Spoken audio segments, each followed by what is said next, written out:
We always think that in order to do well on our investments, we always have to keep track of the latest economic data. After all, macroeconomic news is usually what drives the overall movement of the stock market, right? Like one day, the news could be reporting that the trade war is worsening and the market could drop by a few percentage points. Then another day, there could be recession fears and the market could see its biggest sell-off in months, only for it to be followed by, oh, it turns out that inflation isn't as bad as we thought and the market recovers. Peter Lynch, one of the legendary investors, has once said that if you spend 30 minutes a year on economics, you have wasted 10 minutes.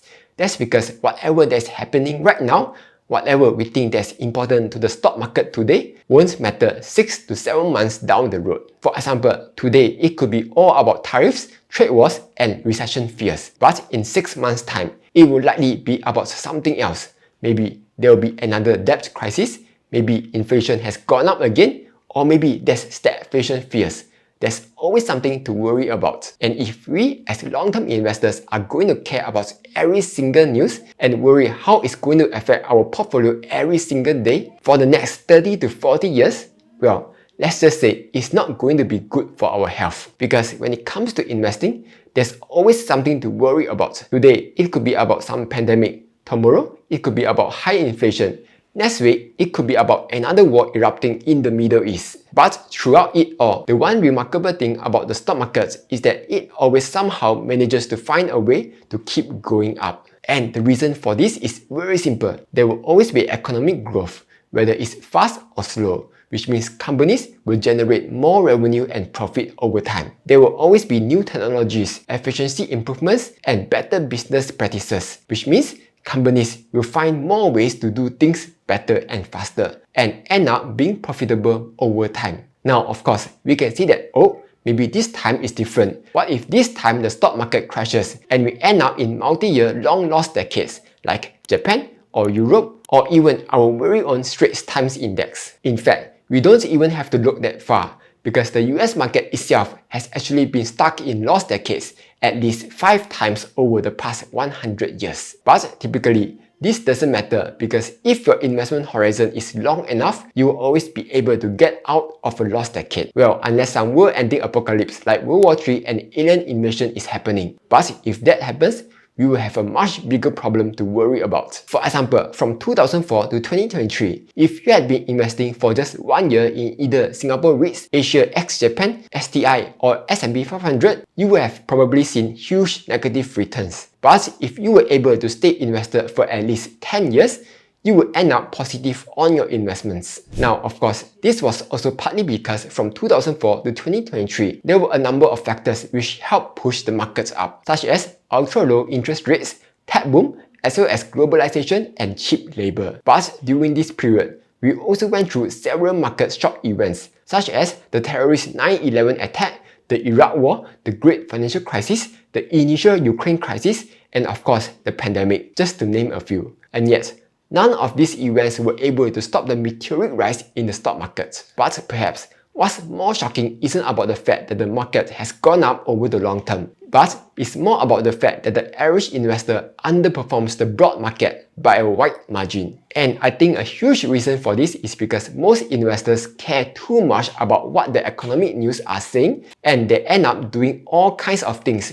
to try to improve their profits. Like they try to time the market lah, hedge their portfolio lah, or buy stocks that might do well under certain conditions, and so on. When all you need to do is just buy, hold, and invest consistently. Quick pause. If you are looking for the cheapest broker to start your investing journey, check out Interactive Brokers. It has the lowest fees for stocks, ETFs, options, and more. Not just that, Interactive Brokers lets you easily research stocks. Like, you want to check out companies' financials?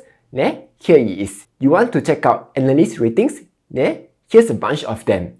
It even has free technical insights which tells you where the stock might possibly go next. So sign up to Interactive Brokers today and let's get back to the video. But let's just entertain for a minute that this time is different. This time things have gotten so jialat and it will be the mother of all crashes. How much can the stock market realistically fall? If we look back at 2018, during the first trade war, the market fell by a whopping 20%. Though, during that time, it was only between the US and China. But now, is with a lot more countries. So possibly a more similar scenario would be in the 1930s, where the US was slapping on 20% tariffs on almost all foreign imports, as well as having trade wars with 25 countries. During that period, the market crashed by 90%. Will that happen? I don't know, but I like to think that even Trump, with his crazy shenanigans, wants to leave behind a good mark when he leaves office. So probably a more likelier scenario would be something that is a lot milder. Morgan Stanley recently gave a prediction saying that the S&P 500 will drop to 5,500 in the first half of the year before recovering back to 6,005 by year end. That actually puts it very close to current levels, and if true, it means we are already at the bottom of this crash. Interestingly, despite this 10% drop, many analysts are still keeping to their bullish price targets, where they believe that the S&P 500 will recover back to the 6,500 level, or an 11% gain from current levels. Will that happen? Again, I don't know.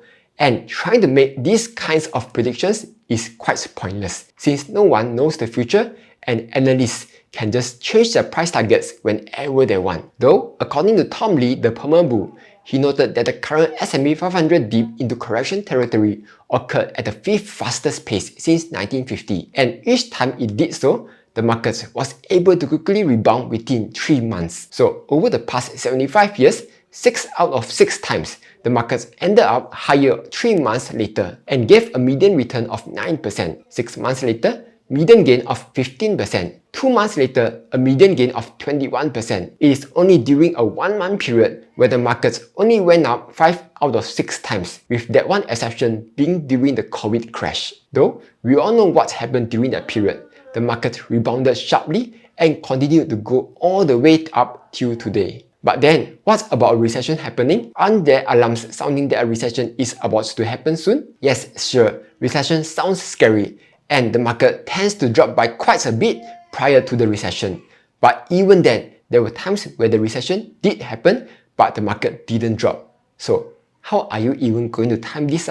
Thankfully, whatever the case, 1 year after the recession is over, the market has overwhelmingly gave positive returns of 10% or more. And for 3, 5, and 10 years after that, well, you know how that goes. So what's the point of knowing all this?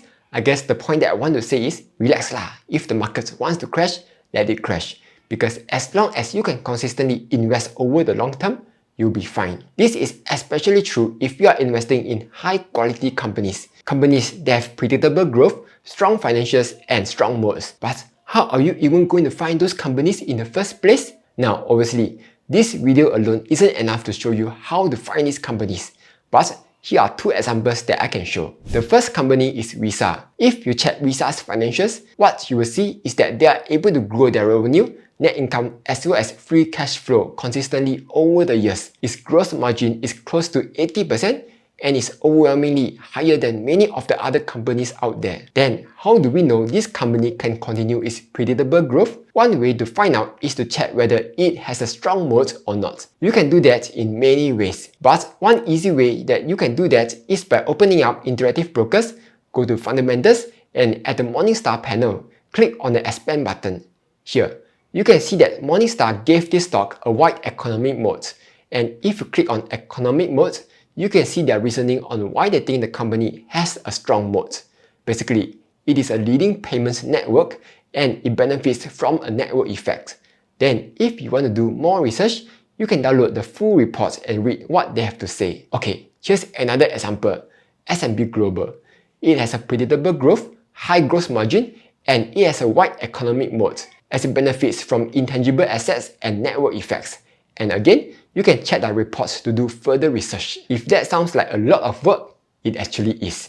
You have to first research about the company, make sure its financials are good, check its moat, stay up to date with its news, all while trying to buy at below its intrinsic value. I guess some people just enjoy doing all this work. If you are one of them, great. But for the overwhelming majority of people, thankfully, you don't have to go and find these companies because they are already packaged nice for you in the form of ETFs. Like, you want to invest in the best companies in the world, and all-world fund like VWRA lets you do just that, where you get to invest in the top companies from the US, Japan, UK, China, Canada, and so on. You want to invest in the best companies from the US, Well, check out ETFs like CSPX or SPYL, where you get to invest in the strongest companies in the US. Or maybe you just want to focus on just the top growth companies in the US. In that case, ETFs like QQQ and SCHG let you do just that. Not telling you to buy them, of course. They are just examples for you to check out. As the saying goes, diversification is the only free lunch in investing. So if you just want the best, simple and fast free way to invest, just go with ETFs and call it a day. All in all, whatever investments that you want to use to grow your wealth, it totally depends on how much time you want to spend on doing research. But the most important thing is to remember you are investing consistently over the long term, because that is the only way you are able to do well in the stock market. Anyway, that's all for this video. Hopefully you found it useful. Like, share and subscribe, as I'll be posting new videos every Monday, Wednesday and Friday.